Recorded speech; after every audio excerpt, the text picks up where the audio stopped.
Welcome back to Story Deep Dive with Dana and Rachel. We are back at it again, and we are still talking about Dead Until Dark by Charlaine Harris. Nailed it. Listen, Killing it. you know what, y'all got to get affirmation on on how to pronounce these names. And this is the wrong book to butcher because there are so many French names because it's based in Louisiana. But our discussion today is going to center on characters, and we have so much to talk about when it comes to this story. But before we get into that, Rachel, what is going on in your story cipher world? Well, never minding the fact that all night long, I've been a little bit under the weather. I've been a little bit sick. And so I wasn't sleeping well, and I stayed up all half through the night. And all I could think about was how I butchered my introduction of myself in our very first episode.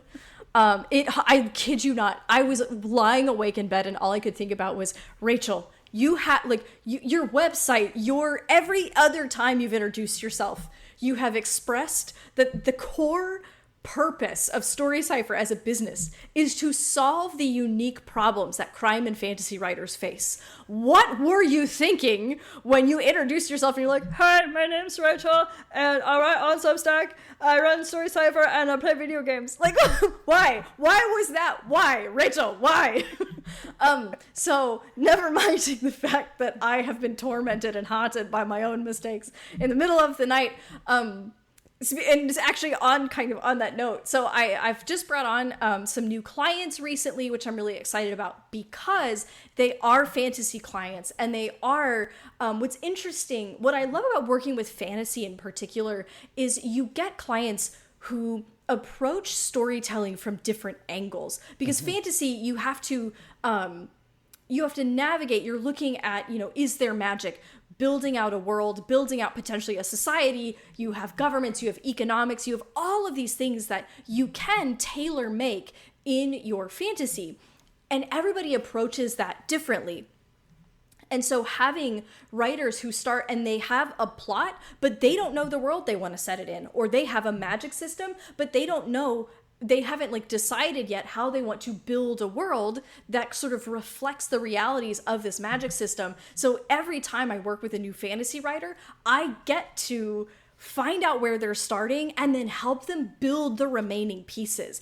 And that is so fun. Because I come from anthropology. I am, this, Dana, the reason you keep me around is because I'm good at asking questions. We get in there, we ask some questions, and we start building and playing. And it's so fun because every single writer is different. So that's what I've been working on is, just working with some of my new writers to build their worlds while developing their plots and making sure those things are in sync. And I'm just having a good old time because what's not to love about that? So I'm haunted, but having a great time. What do you got going on over there, Dana? What's new? First of all, I'm over here trying to make sure that I don't break my neck because I got the church nod going on. As you're talking the whole time, my head is nodding. I'm like, Dana, that's probably not the wisest decision for a whole entire podcast, but it's whatevs. So over here, well, right now, y'all, we've told you, we record these out of order. So who knows? My brain is not tracking time, but we're preparing for a new workshop that's called The Love Equation. And I'm excited about it because I'm talking about the dynamics of building romantic couples and the things that you should think about and consider. So while I've been thinking about this and sort of carrying it with me for the past couple of weeks, my coach is getting on me about not posting on social media. So I'm posting on social media and I'm like, what in the world do you do? What do people do when they're posting all the time? And so just talking about characters and talking about why we love them and talking about why they're different in romance and how we get beyond the surface and really get to the essence of who they are. And that's been a lot of fun. And of course, I would have thought about it anyway, even if I wasn't recording and posting all the time. but being able to sort of wrap my mind around it and then deliver it in a way that's going to help people take that information and turn it into something that's practical. And of course, because we're talking about characters in this sense, but I feel like, it's my jam, but there's so many nuances and there's so many things that you could do. So how do you distill it down to the big takeaways?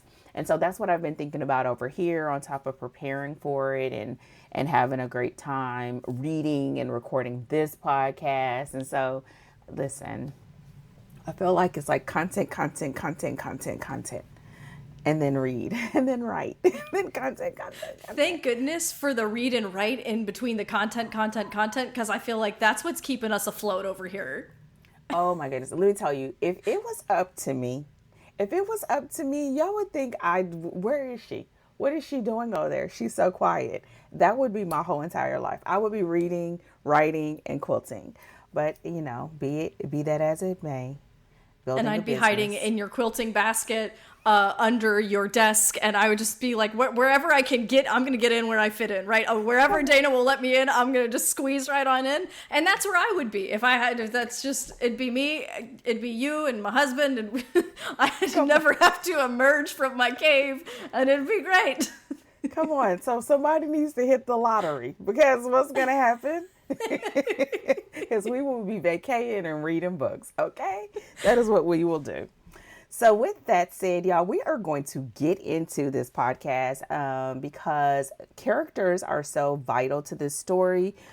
Every story, and which is why we have a standalone episode about it. And so to get us started, I am going to read it's a summary. Y'all just got to rock with it. So here we go. It's like, just rock with it, okay? Sookie Stackhouse is a small town waitress in Bonton, Louisiana, who has lived her entire life feeling like an outsider due to her telepathic abilities. Her ability to hear people's thoughts has made her relationships difficult, leaving her isolated and longing for connection. Meeting Bill Compton, a vampire whose mind is silent to her, changes everything. As the story unfolds, Sookie becomes entangled in the supernatural world, forcing her to navigate romance, danger, and the dark truths about her town. So, as we jump into this discussion, summary. I know, gotta thank old Chat GPT. Listen. Shout out to Chat GPT. My friend and yours. Okay. So as we jump into this conversation about characters, we were preparing and kind of going over some of our notes before we started. And I found it fascinating that you could even tell in our notes the sort of areas and the type of work that we do, that mine is really strongly connected with the love interest and secondary characters. And then of course victims would be in there, but for you it's like the victims and the suspects. And so tell us a little bit about some of the characters or character groups that you would like for us to consider and talk about, but also that writers would really be benefit from diving into in this story. Yeah, so of course we're going to talk about Bill and Sookie, right? Our two main characters, our love interest, Sookie, our, investigator. But also, and this is something that was so fascinating to me when I went back and read this book again, and I became so aware of the way that this, and I said this in the plot episode, the way that because this book is a serial style series, it affects every single decision of this book. It affects absolutely everything. So I have my characters grouped into, so first we have the suspect pool, which is just an interesting phenomenon in itself because of the type of story we're in. We have the victims, but we also have, and the recurring cast. I want to talk a little bit about the recurring cast as well, because it's not anything like what we see in Things We Never Got Over. It's an unbelievable contrast to that novel, because it is a serial style and it is gonna expand out into, I think the whole series has like 10 books or something like that in it. But also, we have a very important category, which I have titled The Suitors. Because we are in a serial, and because I am 1,000 years old in my heart of hearts, I want to talk about the different love interests and the way we get introduced to them and why it's important, again, in the overall setup of a book like this. So those are kind of the categories that I'm working with and that I want to dive into. What categories of characters and like what were you looking at when you were looking at characters and how writers should be thinking about characters for this book? First of all, I really love, I can't wait to talk about yours because what you guys would have already seen. If you haven't listened to the plot one, go back and listen to the plot because characters coming after it is just a natural progression of that. I really wanted to look at the protagonist and really being clear that it is like a single protagonist in this case. And then, of course, the love interest with Bill. Talk a little bit about the fact that I don't call them Suitors. However, I do have an opinion about why calling them that would be an important distinction or, not distinction. An important note because it is a serial. So I want to talk about, I hope I don't forget that. And also the victims and how those victims and how Sookie, our protagonist, saw the victims and saw herself in the victims is so important for me. And so, I think some of the other things that you talk about we'll cover too, but it was sort of like 4 or 5 people that were really crucial. And then everyone else adds an undercurrent to the overall story, of course. But those are the ones that I will probably spend the most time with, and how everyone else helped to sort of either sharpen those elements in them or to uncover, right, some of their flaws and some of the things that they're wrestling with. I would say probably in closing, and we may not get to it because of time, but also looking at it in a sense of, in this story, the fact that you have humans and then you have vampires and then you have this potential for others, right? And almost like the dynamics between those people groups, because that is important. Not just in the building of it, because I think that is a lot looser of a context, but how it sort of is almost like glue for our plot and our characters. And so, yeah, that's what I have, and I'm looking forward to it. So I think because of the way that we've talked about this in our plot episode, I think starting off with Sookie would be helpful, and then maybe going into some of those other groups that you had would be important before we kind of get to more in depth with Bill, maybe. But we can totally wing that. So let's start off with Sookie. I think it's important to talk about like how she sees herself, and you definitely tell me if you want to go a different way. Sookie, we enter this story where Sookie is already like my vampire, and we know that this is a love story, but it quickly lets us know that this is not just a love story, because he's a vampire and she's a human, but Sookie is not, air quote, normal, right? And that's a part of what she's wrestling with as she navigates the world.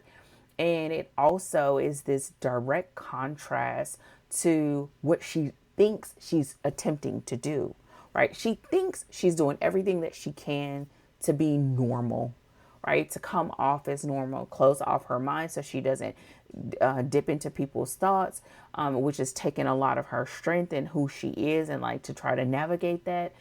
Also, the fact that she's picked this job because it doesn't require a lot of her, and it allows her to still be a vital part of the community and be seen as a vital part of the community, while at the same time a little bit skirting and running from some of the I loved when you said obstacles and opportunities, the obstacles that she experienced as a person with this gift that cause her to have issues with learning and being in a traditional learning environment. And so this job sort of keeps her from having to sort of deal with that. And I think also the fact that it sort of puts her in the center. We don't know where Marlowe's is located in Banton, but we know that everybody comes through here, whether they're coming during the day to get a light bite or they're coming at night to get a drink. We also know that they gather here when stuff is going on in town and they need to sort of whisper and chat about it. So it sort of puts her in the sort of center place when it comes to not just the town, but the whispers, if you will, of what's going on in this town.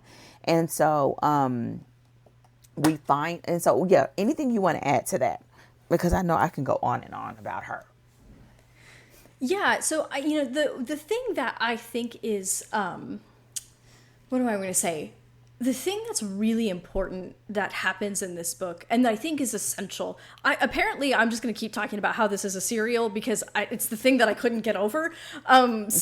Speaking of things we never got over, this being a serial is at the top of that list.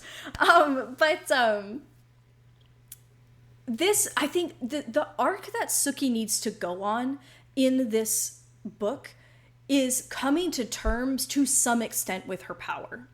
And it's the perfect, this arc for her is really quite perfect because when we meet her at the very start, she knows she's telepathic and she, just like you said, she's struggling to try to fit in, to try to be normal and to deal with the fact that she has this ability and it makes people think she's crazy.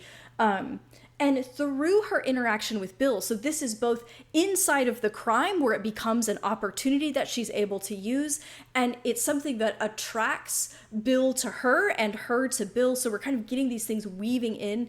It enables her to start to come to terms with her gift, which is important because it is going to make her a vital part of the supernatural community. And her involvement in the supernatural community is the subject of the remaining books in the series, right? So putting her into the mix of the crime story and showing how she's learning to use her gift, how Bill is helping her reconceptualize her gift, how she's able to use it in the investigation of the crimes.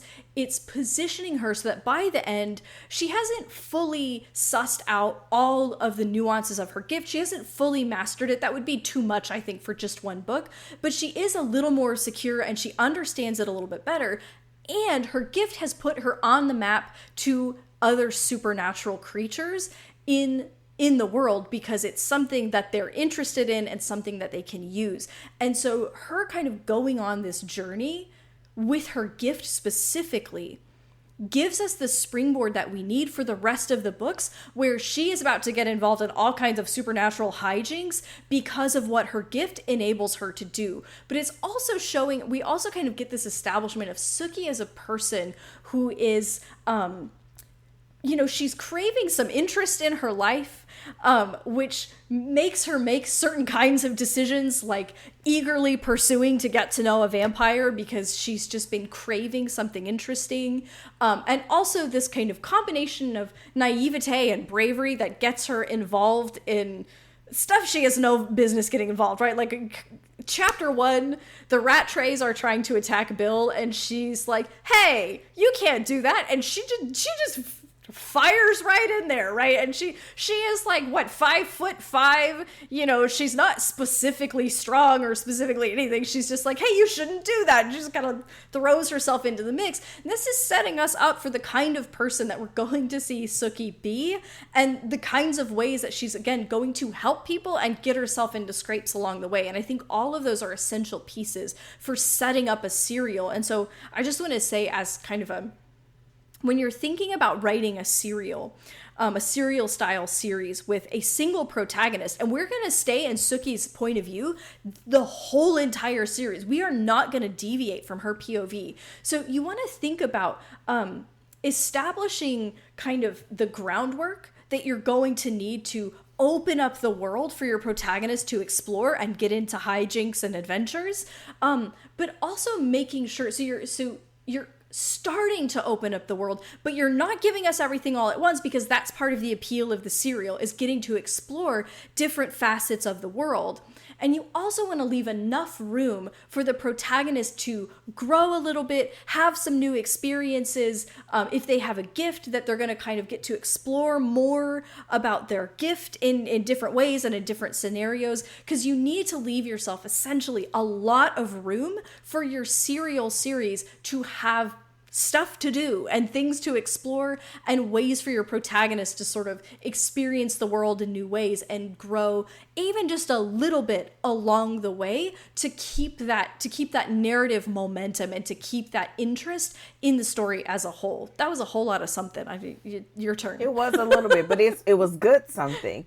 I want to go back just a little bit, because I kind of had a question, but what you're saying is absolutely correct. The question that I have first is, when you said, like this journey, right? Because we're talking about characters, and she's the one where we are experiencing all of this through her eyes. And I think that's so important, right? And if we're talking about the sense that this is a serial, you've got to sort of have like bumpers, okay, of like, where does this begin and where does this end?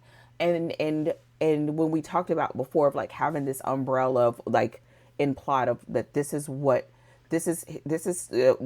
of the parameters in which, or the world in which, this is the sort of suspension of belief that we're dealing with. And then you have this open runway to be able to explore another story. So for this being a book one, it's the setup. I thought about it being from the sense of, yes, her magical ability, but I think to me it was a bigger picture of her uniqueness, because it just wasn't about her telepathy, because yes, that's part of it, and that's sort of what attracts people to her, but it really is the context of her telepathic abilities mixed with the kind of person she is and how she was raised in the South, and what she considers proper and what she considers, how her grand raised her, and all of those things sort of muddies and makes it murky when she's put in these sort of situations, that she's still trying to have Southern etiquette when she's dealing with vampires trying to kill her, right? And how does she deal with that? And how does she see herself and her place in the world at large? Because Sookie doesn't just question who she is in a sort of supernatural context. She questions who she is in life. Right, because she's been trying so hard to hide herself, and almost like to minimize her footprint, so that people forget that she's not normal, and it's almost as if her dance with the supernatural, because she's almost forced to do some things, it also begins to give her a glimpse at the extent in which she can take up more space in the world.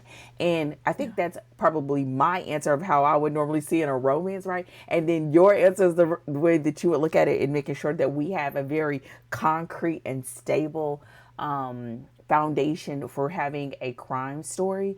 And I think as a writer, if you're dibbling and dabbling in both, or you're aiming to have this sort of dual genre story, that you got to think about both, right? You got to think about both, and you have to have a sense of both have to be secure. And I think that's why you do have such a great runway for having a serial, because you have all these little elements that you can choose, like, this is the one that I'm going to explore in this book, and this is the one that I'm going to explore in this book. And so in this book, book one, we really needed to have an opportunity to see, when we drop down in this moment, who is Sookie? Who does she think she is? Who does Bill see when he sees her essence? And who does her family see? And who does her community see? And who do the other vampires see? And all of that is sort of what we are experiencing in Dead Until Dark. That makes you either like, oh my goodness, this is too much, or like, oh yes, sign me up for more. Yeah. I want to just like really like zero in on something that you said, because you're kind of, so I was talking sort of about the gift and about, you know, establishing our runway for the series. But then, you know, what you were talking about, and again, we talked about this some during the plot episode as well, about Sookie is trying to find her place in a world where she feels like she doesn't fit. And that adds, so like her getting acquainted with her gift and that, you know, that's kind of, that's character but bordering on plot stuff, right? That what you were talking about is what gives meaning to her journey with her gift, right? Because this is about a person. She's not just like, otherwise she's fine, but she has this quirk, right? No, this is a feature that is complicating her relationship to the world as a whole and something she is trying to figure out. So this book, she gets introduced to the supernatural world and she starts to find that she has actually a place in it because she's kind of a supernatural creature as well. But now the question is, do I want a place in that world? And it is questionable. And sometimes she's like, oh, yes, this is it. And sometimes she's like, this is not for me, right? And it's like, oh, this is kind of gross. This is kind of creepy. And so what it's doing is it's not just about, you know, kind of like a plot-centric, a girl and her gift kind of thing. This is about a girl trying to navigate a place in the world because of what her gift does to the way people perceive her and then therefore her self-perception, right? So she struggled in school because of her gift. And that meant that people didn't think that she was intelligent, even though we are in her point of view. We are watching her. She's not dumb. That is a misconception, and people are misunderstanding her. But it causes conflict, right, in her self-perception, because that's what happens to us as people. When people perceive us a certain way and they put labels or expectations or, you know, anything like that on us, it will begin to conflict with what we know or think we know about ourselves, right? And what it does is it gives the gift. It's not just a gift. It's not just a plot thing. It's adding layers and depth and nuance to Sookie as a character. And that is someone we can spend multiple books with, right? That is someone who we can begin to sympathize with, and where that gift takes on new meaning of, what world do I fit in? And it seems like I'm kind of straddling both now, and I don't fit into either. And what does that mean for finding love? And what does that mean for how I engage the world around me? And now we're moving in and out of our plots of crime and romance, right? And so I'm so glad that you kind of drew attention to that, because that, I don't think we have a story without that element. The gift stuff is good and you need that for your setup, but this is where you actually get depth and meaning out of the gift and the other parts of the story, you know? And it's why we care. I think as you were saying that too, it made me think about, as she's navigating that and she's having to address it real time, even though the point of view, she's writing in past tense. So she even gives us a little bit of nods of, man, I wish I didn't do that, because she's still trying to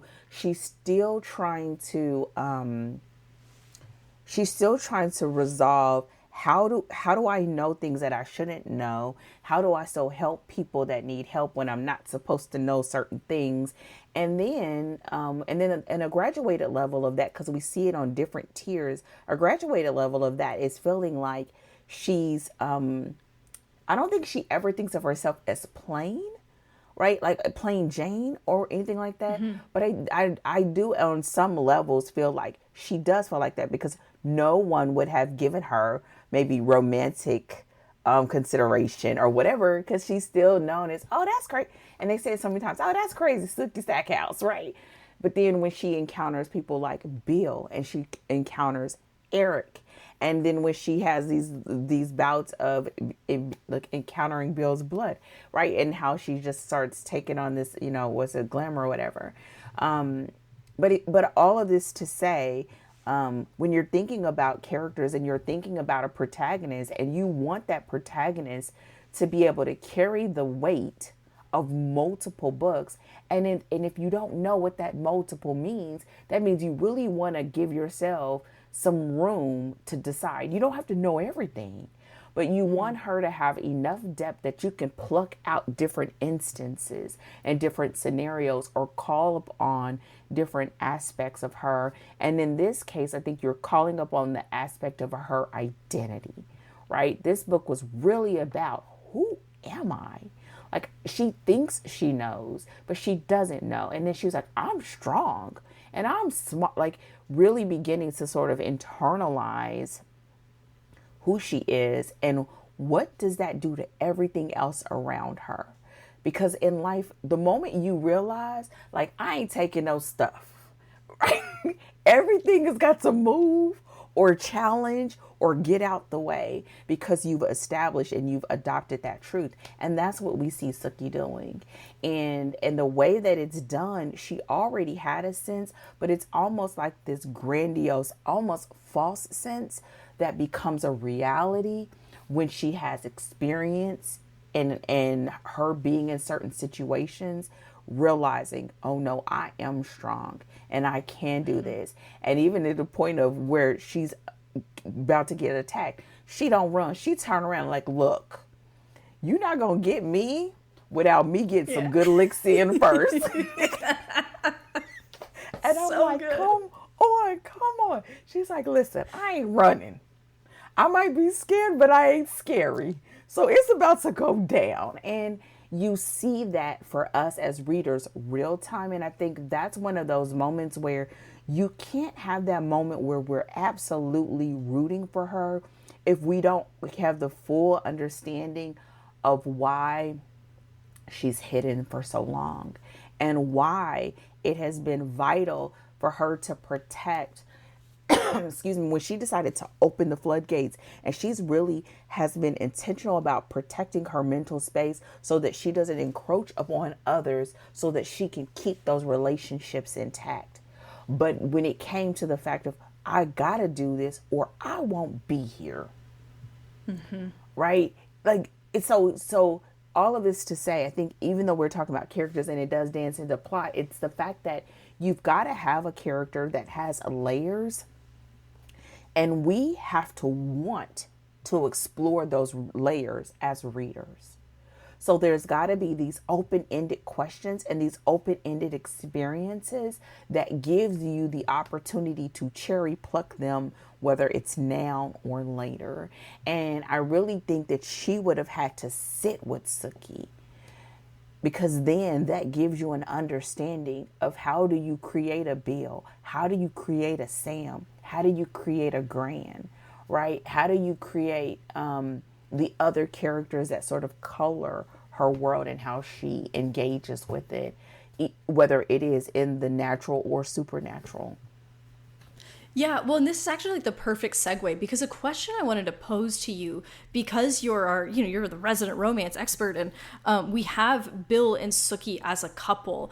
I just I don't know if I have like a formalized question in my mind, but I want to know, like, what is it about Bill and like how do Bill and Sookie play off of each other, and how do Bill and Sookie come out on the page as a couple, and what is it that makes them, because what I was noticing this time when I read was all of the ways in which we see they might not be right for each other, which was so, like, the first time I read it, because he was the love interest, I was just sort of like Team Bill, I don't know.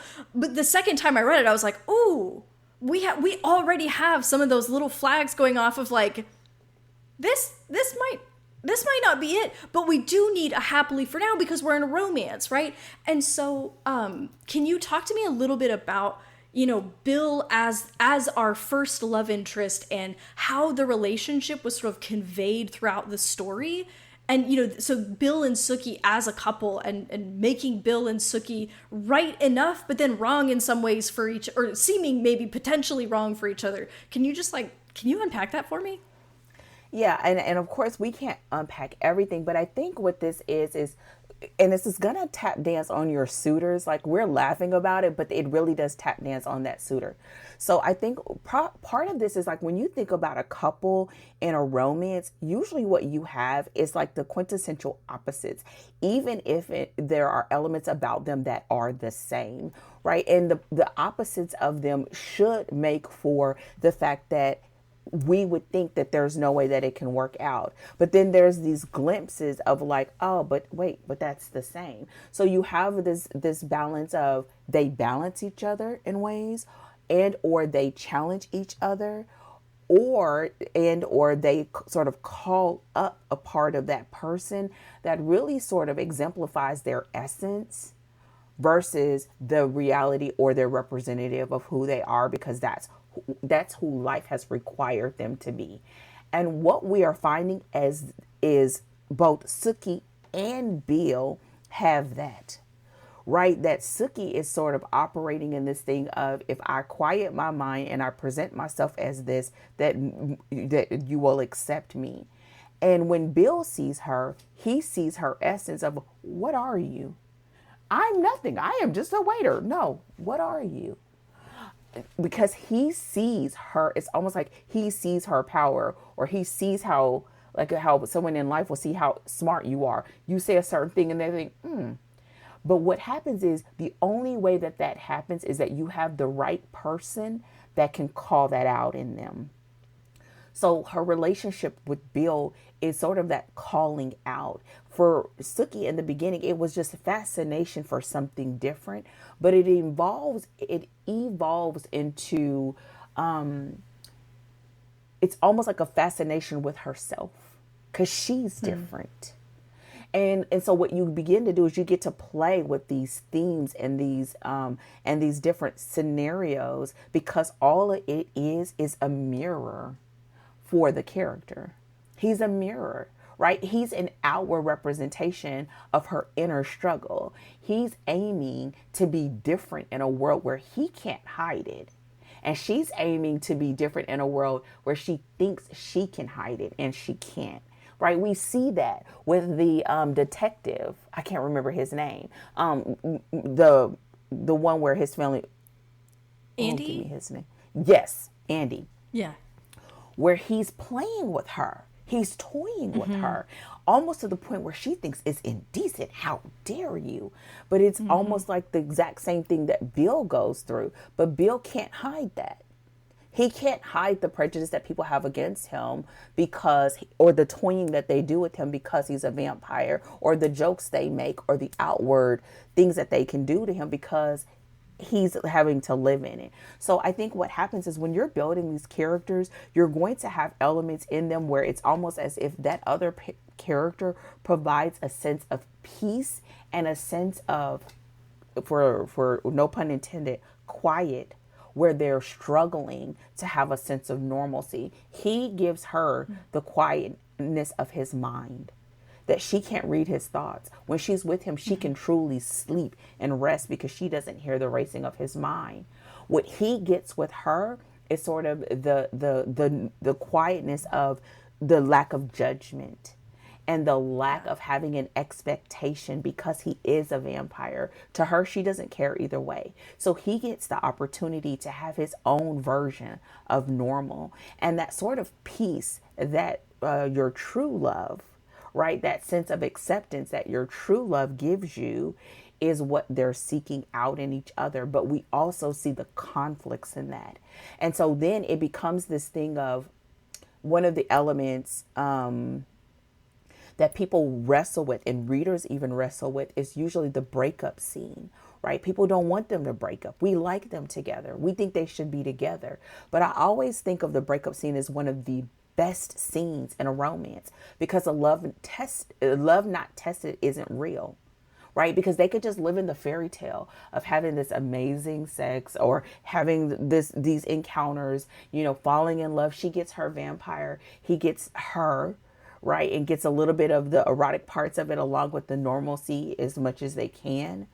But they are tested by the fact that everyone sees this romance. And everyone sees this human with this, he can kill her. She's being naive. He's glamoring her, even though we know it's not true. And so it's being tested by society, being doubted and questioned by the ones that they love. And every time you either affirm that or not, it gives a nod to or away from that love. Like, do you want it? Are you willing to stand up for it? And what we get to see is, we get to see that on the page, and we get to experience that through the dead bodies. Right? Like, love a cry. Every dead body It's like, do I really want this? Right? And a step further, they have to not only say, do I really want this as in being in love with this person, but do I want this as far as being in a relationship with not just Bill, but a vampire? Of not just being in a relationship with Sookie, but a human. And is it worth it? Is it worth it? Not just in love. Like, I love you, but do I want to get all the other things that come with being in love with you? So it just increases the stakes, going back to what we talk about in plot. It takes it not just from a love, hate, and do I want to be in this relationship or not, but then their association with each other is escalated by the fact that it is a life or death, because he is a vampire and his people are vampires. And one last thing, and then I know you have something else. The one thing that I don't think we didn't get to touch on in plot, but that it happens here. It's like this, the dynamics of their, it's gotta come back. But the dynamics of their relationships within their communities also increases those stakes. And I think we did touch on it now that I think about it. And there is another part of it that has got to come back. But we see that. And that's what we see in the romantic context, right? And then it's agitated by the crime context, the romantic relationship is. Yeah, right. And so that's where it's, again, and something I think she does really well is that it's not, the complications aren't one-sided. It's not just what it's like for Sookie to be in a relationship with a vampire and the complications of relationships with a vampire for Sookie. The complications are for Bill as well, being in a relationship with a human. So first of all, some vampires are not taking kindly to his relationship with a human, which puts him at risk because there are older vampires than him who could kill him or beat him up, or, it's like, he is not the strongest guy in the room because vampire strength is dictated by age. And there's just a fact of the context. There are vampires older than Bill that exist, and Eric is one of them. But also, right, Bill has to feed sometimes, and he can't always feed on Sookie. It's again, because he risks weakening her and or turning her by accident into a vampire. So now we kind of have some jealousy coming in, but also there is a literal risk to his life because vampires can still die because of the hatred that humans have for vampires. And we see that around the time of the breakup, right? Like, humans might get an idea in their head to kill him as a vampire because he's in a relationship with a human. So now he's at risk, right? So we're seeing the complications on all sides and from all sides to the relationship. And so again, it does really serve that. And I think it makes kind of a nice potential segue into the question of suitors, right? In the serial, because what we need to see in this book, because we're going to be in a serial, is by the end of the story, our couple is together, but the question of whether or not this is worth it has not been answered. It is still kind of up in the air. So they're together, but the potential for complications we are super, super aware of. And we're going to continue to explore those throughout the rest of the series. And so what we have in this story, so we see the complications that are for Sookie and Bill, and we get contextual complications, and we even get a little bit of like just interpersonal stuff that we can see where it could be a problem, particularly in that Bill is a little bit uncommunicative. So he is going to do stuff and he's not going to give Sookie the details, and you just know that's going to be a problem because he's like, I have to do this thing for us, and she's like, what are you doing? And he's like, well, I don't want to talk about it until I've done it, until it's a done deal. He's gone for like a while. Sookie gets into a load of trouble while he's gone, which, by the way, that is the time for your hero at the mercy of the villain scene. That's when right. The very powerful love interest is off screen and can't save them, and they have to save themselves. Just pro tip for you there. That one's for free. And so when he comes back and he's like, I fixed everything. Look what I did. And Sookie is in the hospital and she's like, that's really nice for you, Bill. Maybe this is going to be okay. Maybe it's not, right? And so we have that kind of open-ended question, right? And so what we have in this story is there's some competition for Sookie's affection. Because one of the things that I love that Charlaine Harris did in this book is Sookie is not the there's sort of this I guess it's a trope in romance, maybe it's more of like a cliche that people sort of laugh at. It's like the main character is like, I'm not very pretty and I'm super thin, but everybody wants me. And it's sort of like, everyone like kind of starts to roll their eyes a little bit. Sookie, that is not Sookie's problem. In the very beginning of the story, she's like, I don't get dates, not because I'm not hot, because I've got boobs, I've got a butt, and my hair is blonde, and I look real good all the time and everything.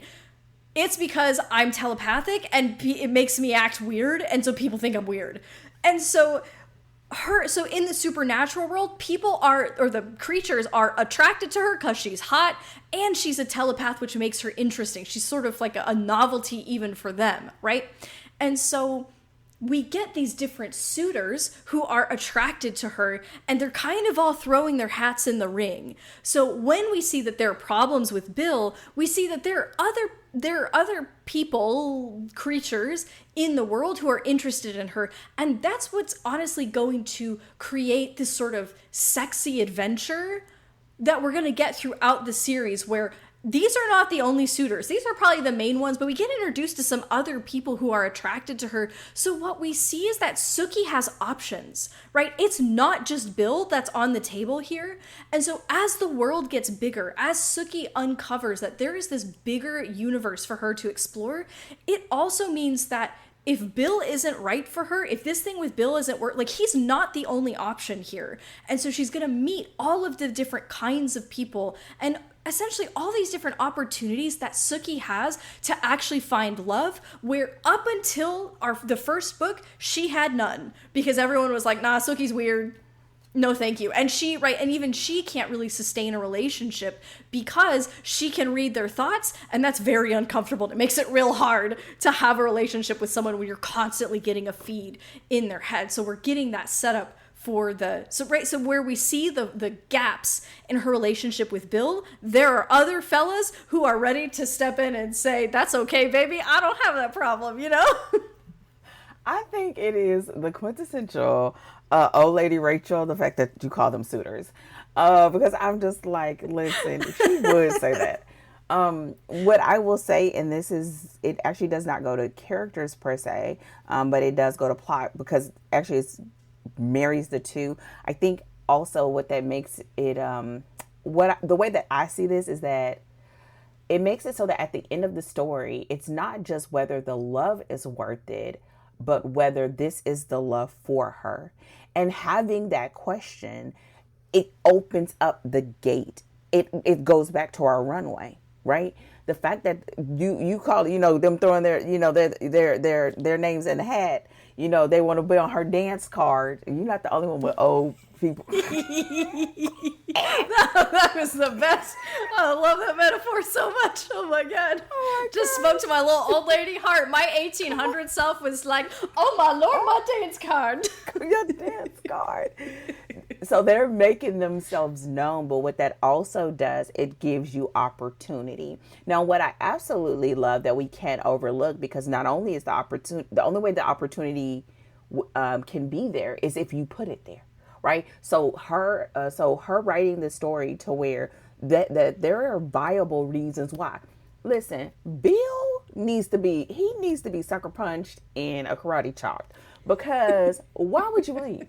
Like, I'm just girl, when you did the sound, I was like, he sounds just like that in my head. I just wanted to clock him. Like, where are you going? Get your butt back here. Answer the phone, right? It's just like, but having those different moments, right? You can see how, well, maybe Sam is a better fit, or maybe Eric. And having that little bit of a question just makes it so that you have opportunities for additional books. And again, this is not us talking about plot per se, but it's like, as a writer, are you setting things up in such a way that you give yourself options while not faltering on the promise that you are giving your readers? because you want to make sure that that promise is ironclad and they can trust you with that promise. But if you make it so that you also give yourself options, that's when you get to play with characters. That's where you get to have a shifter that can turn into whatever he saw last, right? It's not just a werewolf. I mean, and when he said I keep a border collie on the table open, so I thought that was so good. So the point is, like, you are doing yourself a favor, and your future self will be glad that you did. And I think having those suitors as a category is important. And the last thing about that to me, because I've only read through book almost 3, I started 3, is you really don't fully know. Like, you kind of know what Sookie wants in general, but we don't know if really the thing is to find her person.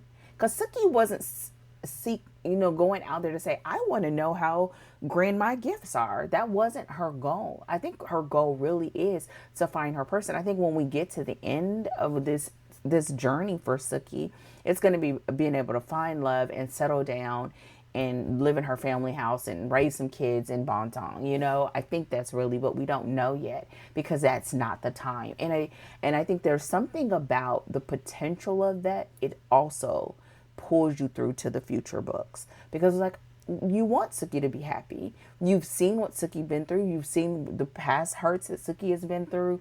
And this makes it so that we care about what happens to Sookie. And we're like, girl, if you don't quit being silly, we want to clock her sometimes too. But we want to see her happy because we feel like she's owed that. And now it's about who or what are the circumstances that will allow her to have her true happily ever after. So happy for now, we'll make do with that, because there are so many options. And then it's like, for the author, this becomes like a choose your own adventure, because you can pluck and then just go down that path and then kind of bring them back to ground zero, and then go out again, pluck it up, come back to ground zero, which is a bon ton, in that environment. So yeah, I think that having suitors makes it for a very interesting story. Yeah, and you honestly, again, if you're gonna do, and this is where knowing what you're trying to achieve is essential. If you are not doing a fun, sexy serial where our protagonist is gonna get to, honestly, sample all kinds of goods that exist in the world. If that is not your story, do not set us up for that story. So the thing is, right, so for example, in The Things We Never Got Over, Naomi and Knox go together, and we know it, and we will not be happy any other way. There is no other ending that your reader will accept beside Naomi and Knox together. And so if that's the kind of story you're telling, we're going to see, we'll say, problems arise in the relationship, but we want to see those problems getting resolved, right? We want to see them being able to overcome their differences, and as they're growing, right, they're able to, not that no problems exist anymore, but that they're able to understand how to navigate those problems. Mm-hmm. That's not what this book is meant to do, because we're not meant to say, oh, Bill is the one and no one else will do. We're supposed to say, oh, maybe it's Bill, but maybe it's not. Sookie doesn't know yet, and neither do we, but we want to know. So we keep showing up, and we get to see different chemistry with different characters as Sookie herself is expanding her world and coming to understand what she wants, what she needs. Like, this is right. But you have to know that. So we're talking about this because this is a serial where this is going to happen. Again, it also leaves it open so that it can stay sexy and exciting with different love interests without feeling kind of like icky. But if that's not what you're doing, then don't do it. You know what I mean? And so that's really important, to be aware of what you're trying to do. But I also, just one last thing, I also want to say, she still closed the loop on this book. We still have happy for now. We still resolved our case, but we know that there's more to come. So, right, we still get a sense of closure with this book, even though all of our threads haven't been fully answered. Does that make sense?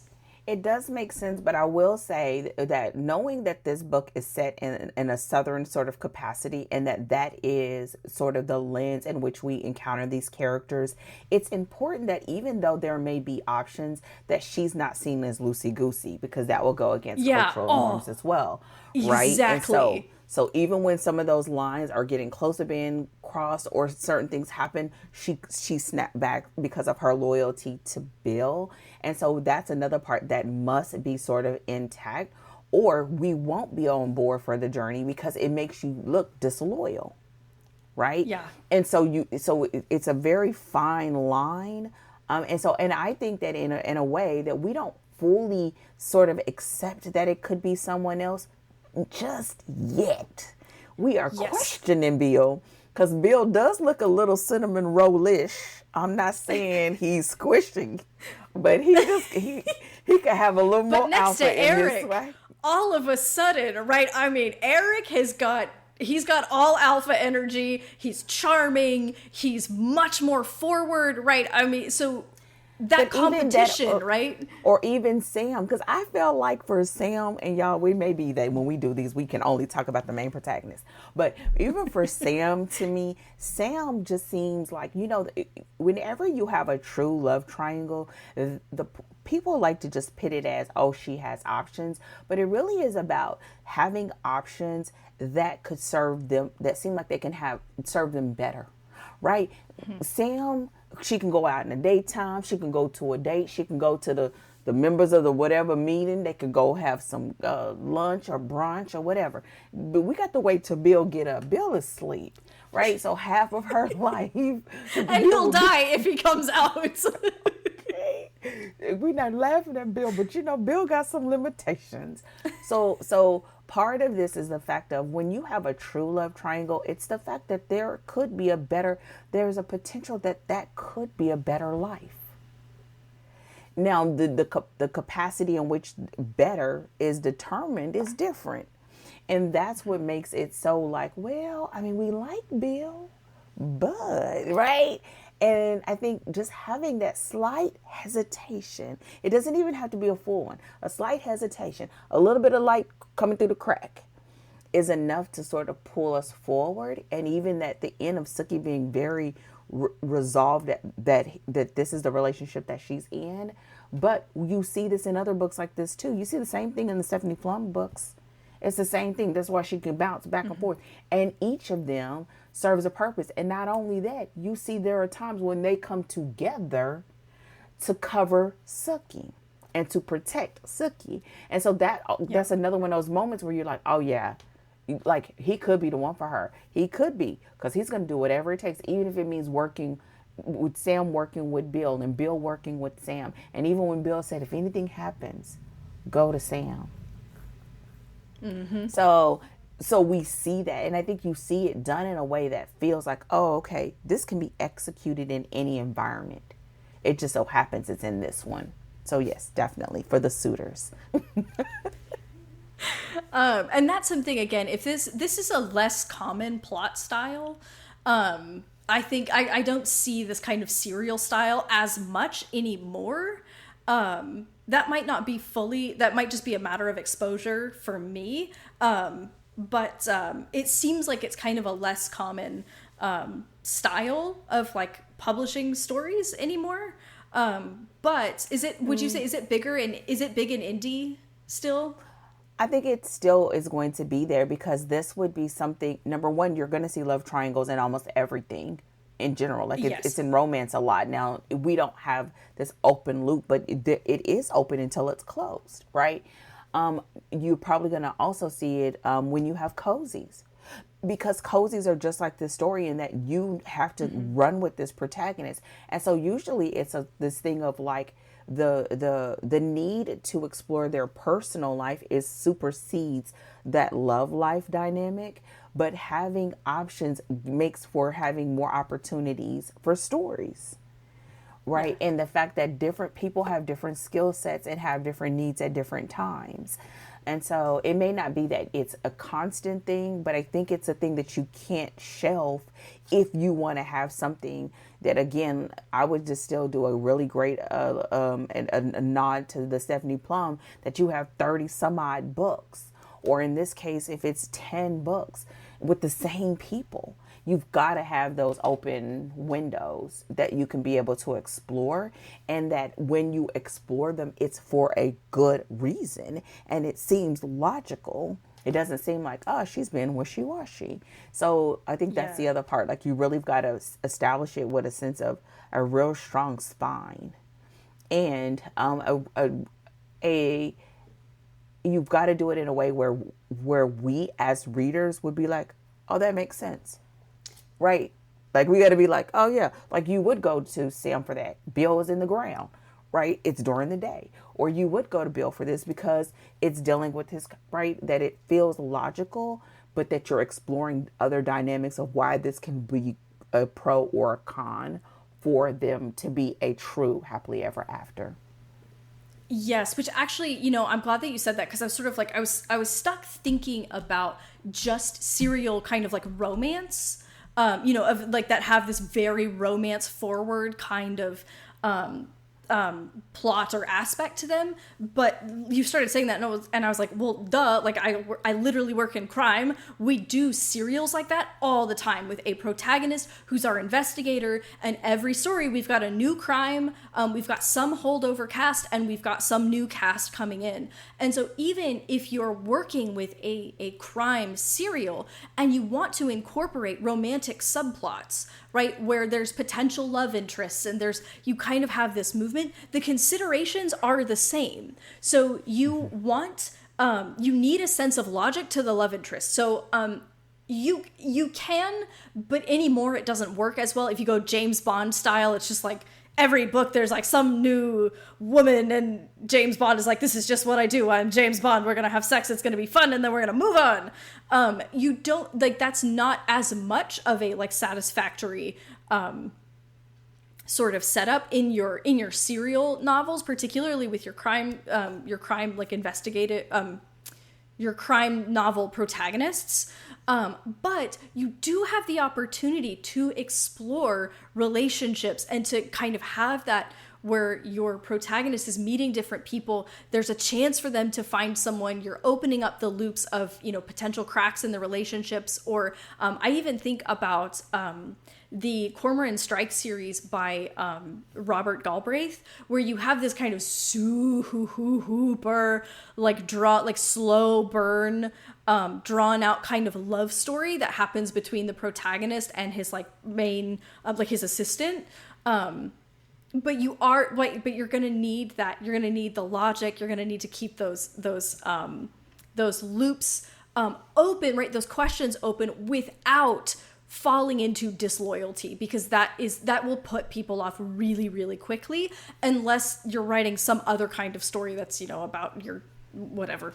Does that make sense? But like when you have a serial protagonist in crime, you can also explore those love stories and have those romantic subplots. Yeah, but I think this is where you really want to, as a writer, have your own personal comps, because I would think you do see it a lot more often, because think about thrillers, think about the James Patterson stories, think about, you have it, but the difference there is the focus is on the crimes and not so much the evolution of him as a character. Therefore, the relationships are also relegated to that scope. So he could have multiple if he wanted to, right? But what happens is making it so that those relationships represent some sort of a notch forward in his closer relationship with humanity. And it's just represented in a physical relationship. But in this case, where you have that this is a dual genre sort of story, they're matching pace. And so that's where we've got to be mindful of that.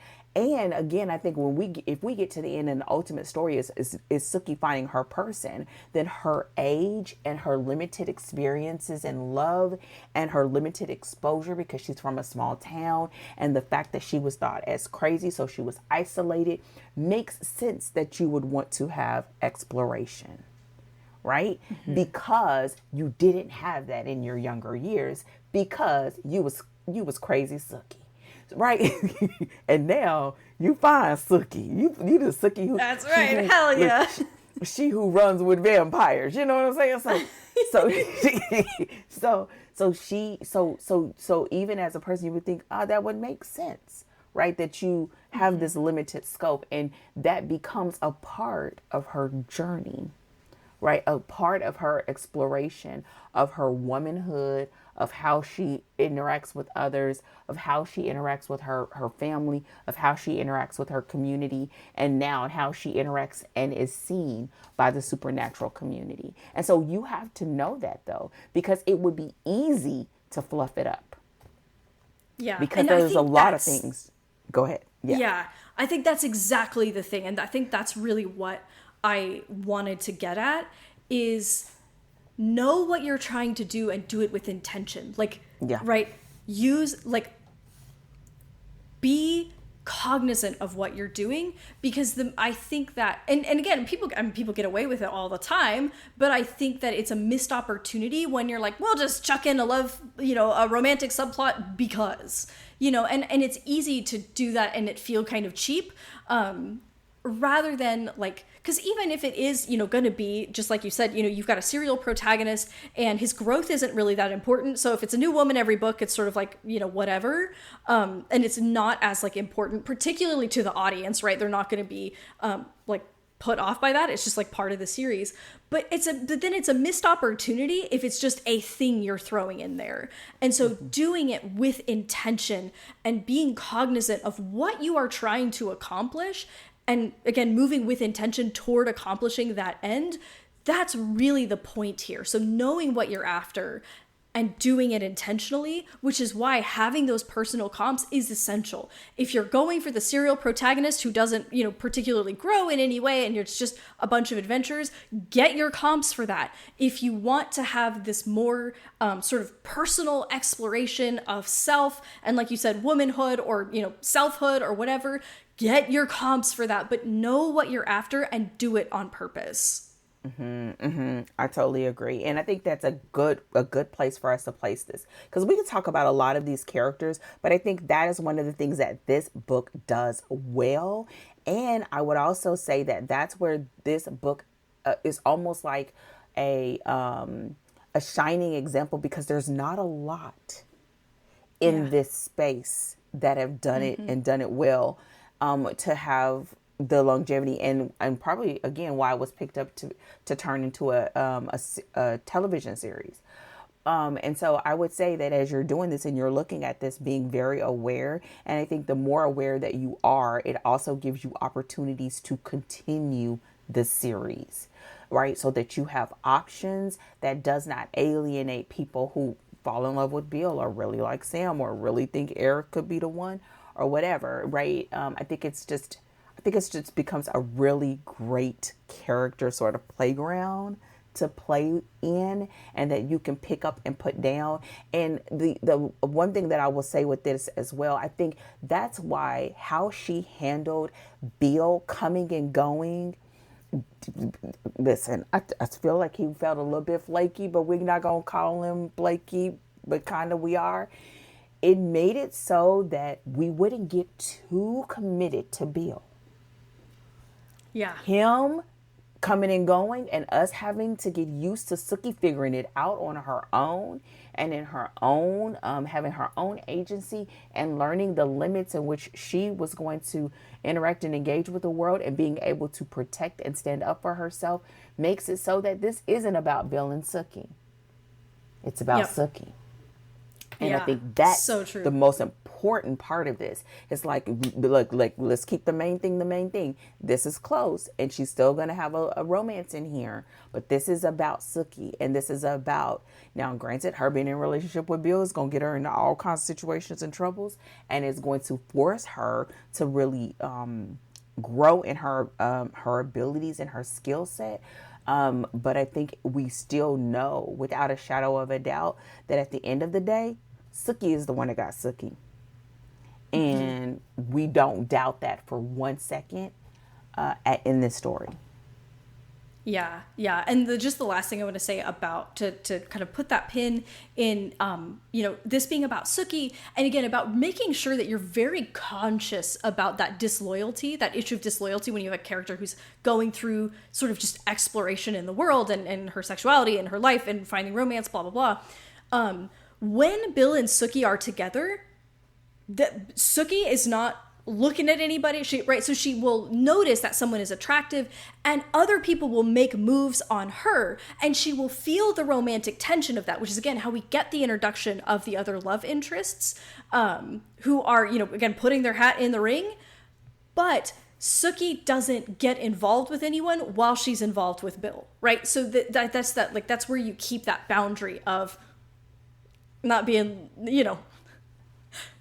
not getting into territory, so that's a really important thing when you're looking at something like that, where she does actually stay loyal to Bill. And I think that's important because if you're dabbling in romance, because we are still mystery and paranormal romance, cheating is almost universally off the table, and that's something you got to be really careful with.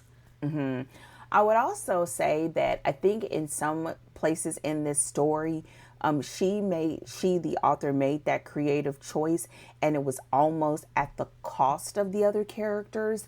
And I think that's the other thing where you just gotta weigh your pros and cons as the creative who's writing the story, whether that's the cost that you want to take. The reason why I feel like Bill is a little bit squishy is because he has some little shady behavior, but we needed that shady behavior to be able to give Sookie the separation, to introduce the potential before the potential fell off and Bill came back. You needed that dance, but it does not come without a cost. And so you just have to pick. Now, when you're picking, don't pick just about what you want, but about the longevity of what you want to do and the overall scope of your story, and about the promise that you have made to your readers and what you want them to experience in their reading journey with you, that series, and that character. So you are weighing quite a bit. But I think that's the benefit that you get if you set it up right, that you can run with that baby, because that's the foundation for multiple books. But that also is why it's so challenging. It's not a standalone. You don't get to do a do-over with the next one, right? This one will stand, and it's built upon that. And so I think that's the other part about it that makes it just a little bit more of a challenge. But if you give it its just due, it will pay in spades, right? It will pay in dividends, like ongoing through to the end. And I think that's why it's worth it. Yeah. Absolutely. I know that we are knocking on needing to close this out. We did not get into all of the characters, whether you're talking about the victims. We've talked a lot about the love interest in a sense of both Bill and Sam. Was there any other elements that you wanted to bring to the table before we close out this episode when it comes to characters in Dead Until Dark? It worked out really well that in plot, I kind of talked already about the pool of suspects. So we kind of already covered that. I think one of the things is some of our reoccurring characters are not super well defined in this book. And it is because we're going to meet more throughout the series. And it's also, I think about the fact that Sookie doesn't even really have a best friend, right? That role is not, she has Arlene, who's the closest thing she has. But even that relationship rate is kind of iffy. And so it's giving her the opportunity again to go on that exploration. But it also means our secondary cast is not as vivid as what we see in the Things We Never Got Over, because that world is going to keep pushing outward and expanding. And part of the fun is the new characters we're going to meet, and then we'll see them kind of coming back around. So, I think that the main thing, when I'm thinking about, what writers should be really having in the forefront of their mind, is, knowing what your story is about, right? What you are meaning to explore within the story, and using your external plot, right, and your internal plot to weave in to the character, to the nuances of your character, using the plot to pull on different aspects of your character and make those relevant, and make that exploration relevant to the story itself, and add those layers of meaning, and then to, again, know what you're after and to do it intentionally and to go get your comps for it, because there's a lot of things that you can do. Knowing what those are, like knowing what you want to do and what, again, promise you're going to make to your readers is what is going to make the difference really between it working for them and it not working for them. One of the things that, like, as you're saying that, my mind sort of was dancing around, and the fact that you have so many victims in this story, I think that is a reason why you wouldn't want to overplay your secondary cast. It will get too muddy, right? It will become almost too convoluted. And this wasn't a long book, right? This would, if she would have done that in the sort of, like, let's think about it in the sense when we were in things we never got over, the guy that owned the coffee shop, right? We don't go into a whole bunch about him, and she sort of does that, but leaves room in here to be able to explore them more. But because we had so many victims, and to be able to keep the pace and also explore the sort of, like, this really was world building, right? It just was all about where are we, and I think the fact that she's introduced them enough, it's almost like putting them on the page and like put a pin in it kind of way, so that they don't just come out of left field. But we don't have time for that right now. We'll come back to that. But I agree. And so with that said, everyone, thank you so much for joining us for this episode. This, as you can see, is a very dynamic story when it comes to characters. If you are looking to build a single protagonist serial or ongoing series, man, if you want to look for a book one to really cement and sort of create this strong foundation, this is the one.